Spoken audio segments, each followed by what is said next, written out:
പ്രിയപ്പെട്ട യാത്രക്കാരെ, ആദ്യമായി സഞ്ചാരി ചാനൽ കാണുന്നവർ ഈ ചാനൽ സബ്സ്ക്രൈബ് ചെയ്യുക. ഈ വീഡിയോ ഇഷ്ടമായാൽ ലൈക്ക് ചെയ്യുകയും ഷെയർ ചെയ്യുകയും ചെയ്തുകൊണ്ട് ഈ ചാനലിനോടൊപ്പമുള്ള യാത്രകളിൽ പങ്കാളികളാകുമല്ലോ. നമ്മുടെ ഇന്നത്തെ യാത്ര ചാവക്കാട് ബീച്ച് കാണുവാനാണ്. തൃശ്ശൂരിൽ നിന്നും കാനാണി ചാവക്കാട് റോഡിലൂടെയോ പറപ്പൂർ ചാവക്കാട് റോഡിലൂടെയോ 28 കിലോമീറ്റർ ദൂരം സഞ്ചരിച്ചാൽ ചാവക്കാട് എത്തിച്ചേരുവാൻ കഴിയും. ചാവക്കാട് നിന്നും ബീച്ച് റോഡിലൂടെ പ്രവേശിച്ച് ഇടത്തോട്ട് തിരിഞ്ഞ് അല്പം ദൂരം കൂടി മുന്നോട്ട് പോകുമ്പോൾ വലതുഭാഗത്തായി കടപ്പുറം റോഡ് കാണുവാൻ കഴിയും. ഈ റോഡിലൂടെ 1.5 കിലോമീറ്റർ ദൂരം പോയാൽ ചാവക്കാട് ബീച്ചിൽ എത്തിച്ചേരുവാൻ കഴിയുന്നതാണ്. വളരെ ശാന്തമായ ഒരു ബീച്ചാണ് ഇത്. കടലിൽ കുളിക്കുന്നത് നിരീക്ഷിക്കുവാൻ ലൈഫ് ഗാർഡുമാർ ഉണ്ട്. വാഹനങ്ങൾ പാർക്ക് ചെയ്യുവാൻ സൗകര്യം ഉണ്ട്. ബീച്ചിന്റെ ഒരു ഭാഗത്ത് മത്സ്യബന്ധന വള്ളങ്ങൾ ഇറക്കുന്നതിനും കയറ്റുന്നതിനും സൗകര്യമുണ്ട്. എന്നാൽ ആയതിനു വേണ്ട ആധുനിക സജ്ജീകരണങ്ങൾ ഇവിടെ കുറവാണ്. കടൽ കാണുവാൻ എത്തുന്നവർക്ക് കുറഞ്ഞ വിലയിൽ മീൻ വാങ്ങുന്നതിനായി വഴിയോര മീൻ കച്ചവടക്കാർ ധാരാളം ഇവിടെ ഉണ്ട്.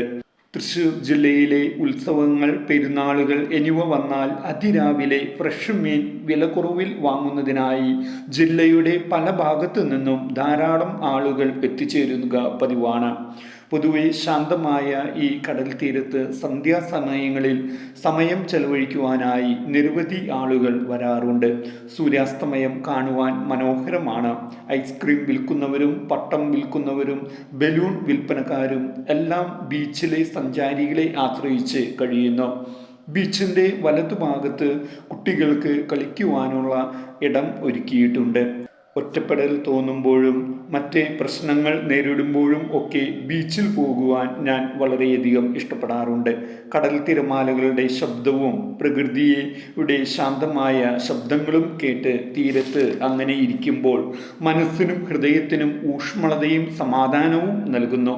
അതിനാൽ കടലും കടൽ തീരവും എന്നും യാത്രക്കാരെ ആകർഷിക്കുകയേ ഉള്ളൂ. സൂര്യാസ്തമയത്തോടെ മത്സ്യബന്ധന വള്ളങ്ങൾ തീരത്തേക്ക് മടങ്ങുന്നത് അതിമനോഹരമായ കാഴ്ചയാണ്.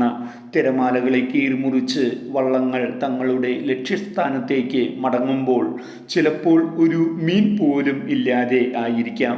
ചിലപ്പോൾ ഇന്ധനക്കാശിന് ഉള്ള മീൻ മാത്രമേ ലഭിച്ചിട്ടുണ്ടാവുകയുള്ളൂ. പരമ്പരാഗത മത്സ്യബന്ധന വള്ളങ്ങളിൽ കടലിൽ പോയുള്ള മീൻപിടുത്തം ഏറെ ശ്രമകരമാണ്. അന്നന്നത്തെ അപ്പത്തിനും വേണ്ടി വെയിലും മഴയും കൊണ്ട് ചിലപ്പോൾ രാത്രി ഏറെ വൈകി തീരമണയുമ്പോൾ അവരെ ആശ്രയിച്ചു കഴിയുന്ന കുടുംബത്തിൻ്റെ സകല പ്രതീക്ഷകളും ആയിരിക്കും ആ വഞ്ചിയിലെ തൊഴിലാളികൾ.